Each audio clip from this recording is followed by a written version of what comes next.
hakbang tungo sa pagkapantay-pantay ng bawat kasarian. Paano natin makakamit ang pagkapantay-pantay na pagtingin kung ang bawat isa ay hindi binibigyang halaga ang karapatan at damdamin ng bawat kasarian? Ngayong modernong panahon ay dapat tayong mamulat na dapat nating igalang at respeto ang bawat isa. Ang kasarian ay hindi sagot upang maliitin ang isang individual dahil kahit sino ka pa, ang tanging hangad mo ay respeto at igalang ng iba. Hindi sukatan ang kasarian ng isang individual upang hindi niya ipamalas ang kanyang galing at talento upang maging inspirasyon sa bawat tao. Hindi sapat ang kulay, kasarian at kapintasan upang ituring ang isang individual na hindi parte ng kanyang bayan at mundong ginagalawan. Ang pagmamahal ng isang tao ay isang kakayahang ipamalas ang tunay niyang nararamdaman upang iparamdam sa taong kanyang minamahal. At ito ay hindi tumutukoy sa kasarian, bagkus ito ay tumutukoy sa tunay niyang nararamdaman.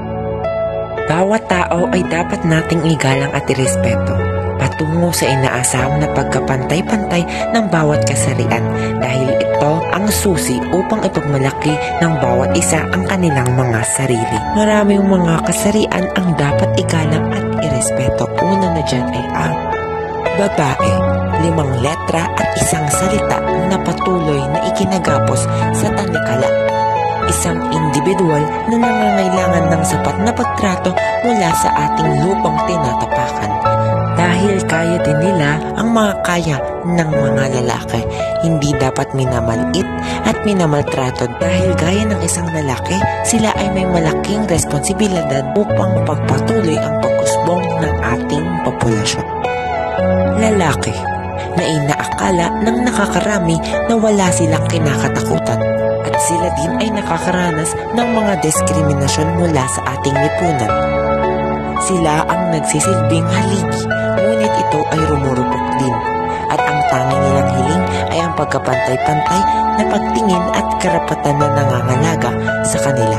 LGBT or ikatlong kasarian, mga taong itinuturing bilang salot sa ating lipunan at mga nangangapa ng pagkapantay-pantay mula sa mamamayan.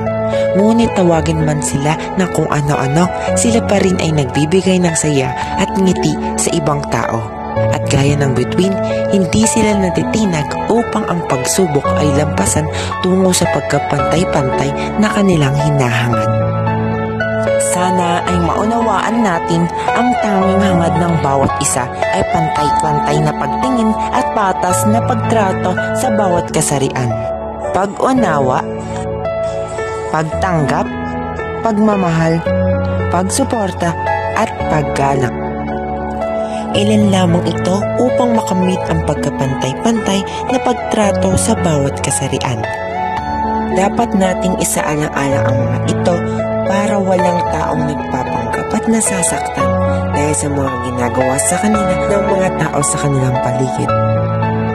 At mayroong mga kasabihan patungkol sa pagrespeto at paggalang tungo sa pagkapantay-pantay tulad ng hindi sa taas ng edukasyon nasusukat ang pagkatao. Mababa man ang pinag-aralan mo, kung marunong kang rumispeto, daig mo pa ang edukado. Ito ay tumutukoy sa paglawak ng ating isipan tungkol sa mga usapin na ating kinakaharap. Maaaring ang iyong pinag-aralan ay hindi gaya sa iba, ngunit kung marunong kang igalang at irespeto ang bawat tao, ay masigit mo pa ang mga edukado.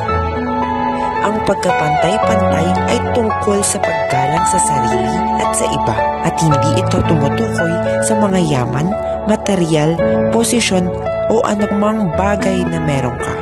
Pagkus, ito ay tumutukoy sa tunay mong nararamdaman. Muli, umaasa akong darating ang panahon na matatanggap na ng ating lipunan ang bawat kasarian. Naway magsilbing aral ito sa bawat isa para sa pagkapantay-pantay na ating inaasam.